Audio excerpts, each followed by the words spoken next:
Hello students, कैसे हैं आप लोग। स्वागत है आपका हमारे यूट्यूब चैनल के नए वीडियो में। तो स्टूडेंट, जैसा कि इस टॉपिक पे हमारे अभी तक दो वीडियोस आ चुकी हैं, उन दो वीडियोस में हमने इस सैम्पल पेपर के 10 क्वेश्चंस सोल्व किए हैं। जैसा कि हमने पहली वीडियो में डिस्कस किया था कि हम टारगेट करेंगे कि इस सीरीज में हमारे 17 के 17 एमसीक्यूज हम सोल्व करेंगे, क्योंकि इन्हीं मेथड पे बोर्ड एग्जाम से एमसीक्यूज पूछे जाते हैं। और हमारा टारगेट ये है कि आप अपने एग्ज़ाम्स में 90 से 95 मार्क्स तक लेके आए मैथमेटिक्स में। तो इसलिए ये सीरीज आज कंप्लीट होने वाली है। तो इस सीरीज की अगर दो वीडियोस और आ चुकी हैं, अगर आपने नहीं देखी हैं तो उनके लिंक आपको डिस्क्रिप्शन बॉक्स में मिलेंगे। अभी आप इस वीडियो में बने रहिए, इस वीडियो को शुरू से लेकर एंड तक देखें और वीडियो को लाइक ज़रूर करें, और ऐसी ही वीडियो के लिए हमारे चैनल को ज़रूर सब्सक्राइब करें।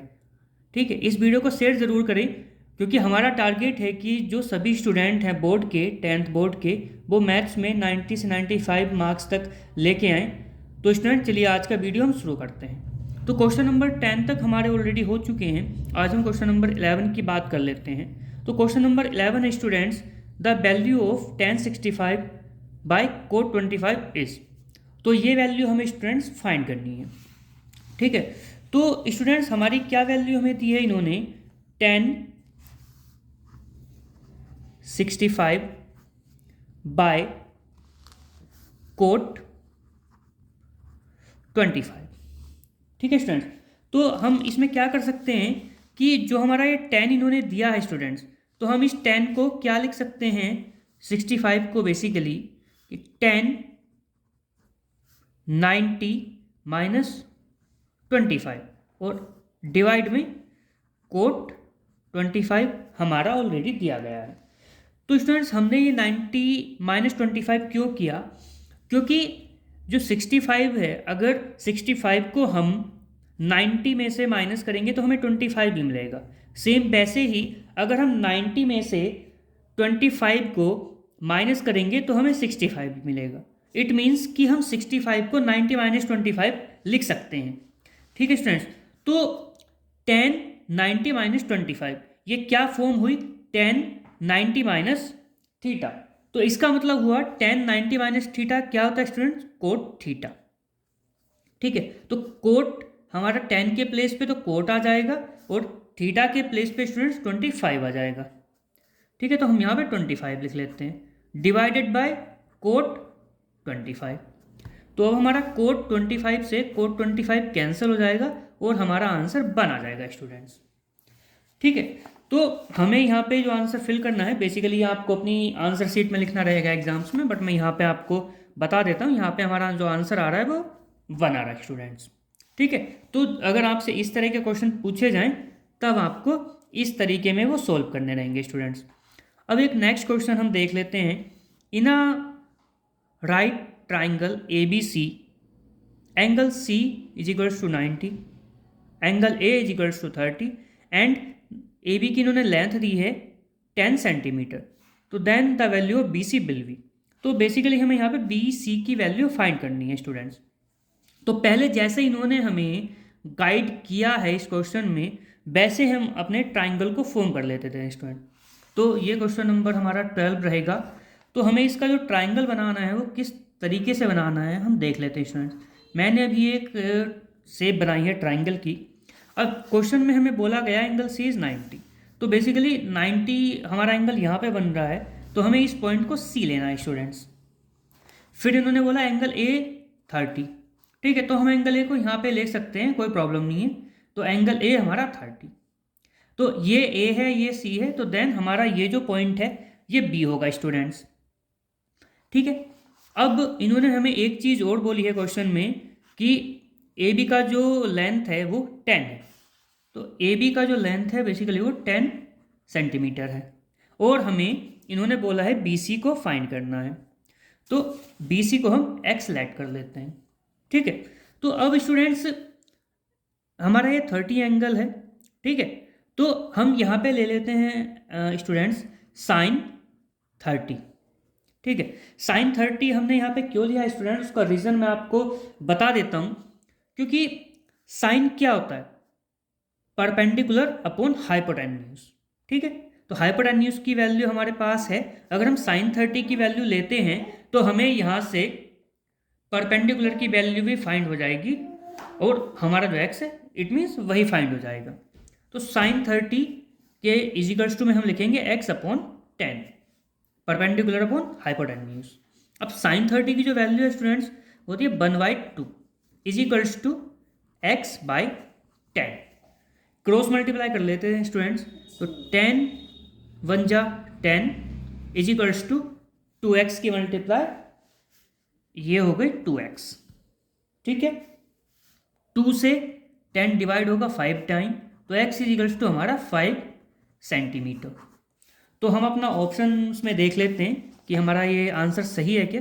तो ये फोर्थ ऑप्शन इन्होंने दिया हुआ है स्टूडेंट्स 5 सेंटीमीटर, तो हम यहाँ पे टिक कर लेते हैं। ठीक है स्टूडेंट्स, आई होप ये क्वेश्चन आपको समझ में आ गया होगा। कोई भी क्वेश्चन आपको समझ में अगर नहीं आ रहा है तो आप हमें कमेंट बॉक्स में ज़रूर बताएं, हम उसका और डिटेल में उस टॉपिक को लेके आएंगे ताकि आप क्वेश्चन को अच्छे से समझ सकें और बेस्ट स्कोर कर सकें इस बार के बोर्ड एग्जाम्स में स्टूडेंट्स। ठीक है, नेक्स्ट क्वेश्चन हम देख लेते हैं। From a point Q the length of the tangent of a circle is 24 centimetre and the distance of Q from the center is 25, the radius of the circle is। तो students question को देख के घबराना बिल्कुल नहीं है। ठीक है, कि इसकी लेंथ, ये लेंथी क्वेश्चन है, सर्कल्स की बात कर ली है, इस तरीके से घबराना बिल्कुल नहीं है। जैसा मैं मेथड आपको बता रहा हूँ उस तरीके से आप इस क्वेश्चन को सोल्व कीजिए, ये बहुत इजीली सोल्व हो जाएगा स्टूडेंट्स। तो एक सर्कल की यहाँ पे बात हुई है, तो एक सर्कल हम यहाँ पे बना लेते हैं स्टूडेंट्स। फिर इन्होंने बात की है the length of the tangent of a circle. ठीक है, तो कोई भी हम एक इस टाइप की लेंथ यहाँ से लेट कर लेते हैं जो इन्होंने 24 सेंटीमीटर दी हुई है स्टूडेंट्स। फिर इन्होंने बोला the distance of Q from the centre, तो जो सेंटर है वो यहाँ पे रहेगा एंड जो डिस्टेंस है क्यू का, क्यू एक पॉइंट यहाँ पे है तो उसका 25 सेंटीमीटर है। अब इन्होंने हमें रेडियस पूछा है, तो रेडियस इन द सेंस कि ये वाला डिस्टेंस हमसे इन्होंने पूछा है। ठीक है, तो स्टूडेंट्स ये क्वेश्चन इस टाइप का था कि जब इन्होंने हमसे बोला कि 24 एंड 25 लेंथ्स दी गई हैं, तो अगर आपने इस तरह के क्वेश्चन और भी किए होंगे कुछ, तो आपको देखकर पता चल जाना चाहिए कि इसका आंसर क्या होगा। ठीक है, वैसे इसका आंसर मैं आपको बता देता हूँ। देखिए 25 का जो स्क्वायर होता है 625 होता है और 24 का जो स्क्वायर होता है 576 होता है। माइनस करोगे आप तो वो 49 आएगा और 49 किसका स्क्वायर होता है 7 का, तो 7 हमारा आंसर आएगा। अब मैं आपको प्रॉपर सॉल्यूशन भी करके दिखा देता हूँ, क्योंकि देखिए अगर आप डायरेक्ट क्वेश्चन को कर सकते हैं तो आप अपना टाइम जरूर बचाएं। ठीक है, क्योंकि ये MCQ क्वेश्चन है, इसमें तो आपको बस सही आंसर पता होना चाहिए और सही आंसर टिक होना चाहिए, इतना ही आपको चाहिए होता है। ठीक है, बट मैं आपको सोल्व करके भी दिखा देता हूँ। अब ये जो हमारा है ये ट्राइंगल शेप बन रहा है स्टूडेंट्स, तो हाइपोटेन्यूज जो होती है वो सबसे बड़ी लेंथ होती है किसी ट्राइंगल की। तो 25 का square hypotenuse is equals to perpendicular का square x square plus base का स्क्वायर ये 24 स्क्वायर। ठीक है, इस तरीके से हम सोल्व करेंगे। 25 का स्क्वायर होता है स्टूडेंट्स 625 एक्स स्क्वायर प्लस 24 का स्क्वायर होता है स्टूडेंट्स 576। तो अभी हमें जो एक्स स्क्वायर है वो यहीं पे रखना है और 576 को हम इधर लेके जाएंगे स्टूडेंट्स। तो 625 minus 576 is equals to x square. अब इसका हम डिफरेंस करेंगे तो 49 आएगा students and then x square. ठीक है, इस तरीके से ये क्वेश्चन मैंने सोल्व किया यहाँ तक। अब 49 अंडर रूट में आएगा इज इक्वल्स टू एक्स, तो 49 7 का स्क्वायर होता है, तो यहाँ पे अंडर रूट से बाहर 7 आ जाएगा और x, तो 7 सेंटीमीटर वैल्यू आ गई हमारे x की। तो यहाँ पे जो हमारे ऑप्शंस दिए हैं इन्होंने ये यहाँ पे 7 दिया है क्वेश्चन नंबर 13 में, तो हम ये टिक कर देंगे।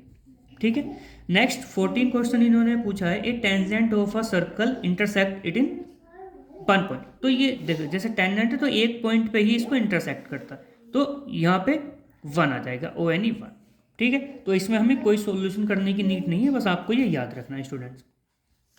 नेक्स्ट क्वेश्चन है the volume of cuboid whose length breadth and height 12 metre 10 metre and 8 metre is. तो हमें वॉल्यूम ऑफ क्यूबॉइड फाइंड करना है स्टूडेंट्स। तो वॉल्यूम ऑफ क्यूबॉइड क्या होता है मैं आपको बता देता हूँ। ये क्वेश्चन नंबर 15 हम सॉल्व कर रहे हैं यहाँ पे। तो वॉल्यूम ऑफ क्यूबॉइड क्या होता है, L into b into h, length into breadth into height. तो जो इन्होंने हमें वैल्यूज़ दी हैं like 12 multiply by 10 multiply by 8, इनको हम मल्टीप्लाई कर लेते हैं। तो 12 8 जा 96 एंड 96 10 जा 960। आप अगर डायरेक्ट मल्टीप्लाई ना कर पाएँ तो आप स्टेप्स में भी मल्टीप्लाई कर सकते हैं। तो ये हमारा 960 आंसर आ गया मीटर क्यूब, क्योंकि ये क्यूबॉइड है। ठीक है, अब हम अपने ऑप्शंस में भी देख लेते हैं। ये 960 ऑप्शन है, तो यहाँ पे हम इसको टिक कर देते हैं। ठीक है, इस तरह से तो आप बस जो वॉल्यूम ऑफ क्यूबॉइड है उसका फॉर्मूला याद रखेंगे, L into b into h. ठीक है स्टूडेंट्स, अब हम नेक्स्ट क्वेश्चन की बात कर लेते हैं। 2 dice are thrown at same time, find the probability of getting sum of the dice is 8। ठीक है, तो मैं आपको इसके बारे में थोड़ा बता भी देता हूँ। तो यहाँ पे इन्होंने बात की है, क्वेश्चन नंबर 16 हम सॉल्व कर लेते हैं। 2 डाइस इन्होंने थ्रो किए हैं, ठीक है, और हमें उस प्रोबेबिलिटी को निकालना है जब उन डाइस के जो ऊपर वैल्यूज़ आए, जब हम उनको थ्रो कर रहे हैं तो उनका जो सम है वो 8 है। ठीक है, अब देखिए 2 डाइस हैं, एक डाइस में 6 वैल्यूज़ हैं और दूसरे डाइस में भी 6 वैल्यूज़ हैं, राइट। तो टोटल जो पॉसिबिलिटीज़ हैं वो 36 हैं। ठीक है, कि कोई सी भी वैल्यू आ सकती है। बट इन्होंने हमें यहाँ पे एक स्पेशल चीज़ दी है कि 2 ऐसे नंबर आने चाहिए जब हम उस डाइस को थ्रो करें कि उनका जो सम है वो 8 आए। तो 8 सम कब आता है, जब हमारे पहले डाइस में 2 आए, दूसरे डाइस में 6 आए, जब हमारे पहले डाइस में 3 आए और दूसरे डाइस में 5 आए, जब हमारे पहले डाइस में 4 आए और दूसरे डाइस में भी 4 आए, और जब हमारे पहले डाइस में तो 5 आ जाए, दूसरे डाइस में 3 आ जाए, जब हमारे पहले डाइस में 6 आए और दूसरे डाइस में 2 आए, तो तब जो हमारा टोटल है वो 8 आता है इन्हीं नंबर्स का। तो ये कितनी पॉसिबिलिटीज़ हैं, 1 2 3 4 एंड 5। ठीक है, तो हमारी प्रोबेबिलिटी यहाँ पे क्या होगी, 8 के आने की 5 अपॉन टोटल पॉसिबिलिटीज़ कितनी थी, 36। तो ये हमारा आंसर हो जाएगा स्टूडेंट्स। तो प्रोबेबिलिटी भी टॉपिक बहुत इंटरेस्टिंग है और काफ़ी क्वेश्चन इसमें से पूछे जाते हैं। अगर आपको कोई प्रॉब्लम आए इसके टॉपिक को समझने में तो आप हमें ज़रूर कमेंट करके बताएं। आप हमारी लाइव क्लासेस भी ज्वाइन कर सकते हैं, उनका भी कॉन्टैक्ट आपको वीडियो में ही मिल जाएगा। ठीक है स्टूडेंट्स, तो अब हम इस सीरीज के लास्ट क्वेश्चन की बात कर लेते हैं। Question number 17, what is the mode of the following data. तो स्टूडेंट्स मोड वो होता है, मोड बेसिकली अगर इन्होंने हमें सिंगल इस टाइप से दिए हैं तो हमें मोड वो फाइंड करने पड़ते हैं जिनकी फ्रिक्वेंसी सबसे ज़्यादा होती है। ठीक है, तो हम देख लेते हैं यहाँ पे, देखिए सबसे पहले 10 को ही देख लेते हैं। और 10 यहाँ पे 1 टाइम है, 2 टाइम है, 3 टाइम एंड 4 टाइम है। तो 10 हमारा 4 टाइम है। तो उसके अलावा अगर हम कोई नंबर देखें तो वो 4 टाइम नहीं है। 13 भी 2 टाइम है, 16 भी 2 टाइम है, एंड उसके अलावा और कोई नंबर 4 टाइम नहीं है। तो हमारा इस क्वेश्चन का जो मोड है वो क्या हो गया स्टूडेंट्स, वो 10 हो गया। ठीक है, तो इस तरह से हमने ये इस सीरीज़ में 3 वीडियोस हमारी टोटल रही हैं जिसमें हमने प्रॉपर एक्सप्लेनेशन के साथ में सॉल्यूशन आपको दिखाए हैं 17 MCQs क्वेश्चन के जो 1 मार्क्स के आते हैं। ठीक है, और इसी टाइप के जो क्वेश्चन हैं वो बोर्ड में आपसे पूछे जाते हैं। ठीक है, तो अगर आप इन तीनों वीडियो को देखकर भी प्रिपरेशन अपनी स्टार्ट करते हैं सैम्पल पेपर्स को सॉल्यूशन करने की, तो मैं आपको श्योरिटी के साथ बोल सकता हूँ कि आप 90 to 95% मार्क्स लेके आएंगे अपने मैथ के पेपर में। ठीक है, आगे और भी सीरीज हमारे आने वाली हैं और किस तरह की वीडियोस आपको एजुकेशनल चाहिए अपने बोर्ड प्रिपरेशन के लिए, उसके लिए भी आप हमें कमेंट कर सकते हैं। तो इस वीडियो को लाइक कीजिए और चैनल को सब्सक्राइब कीजिए स्टूडेंट्स। जल्दी मिलते हैं हम नेक्स्ट वीडियो में। तब तक आप हमारे चैनल की और वीडियोस भी देखें, काफ़ी सारे एजुकेशनल वीडियोस हमारे चैनल पर डेली आती रहती हैं स्टूडेंट्स। जल्दी मिलते हैं नेक्स्ट वीडियो में।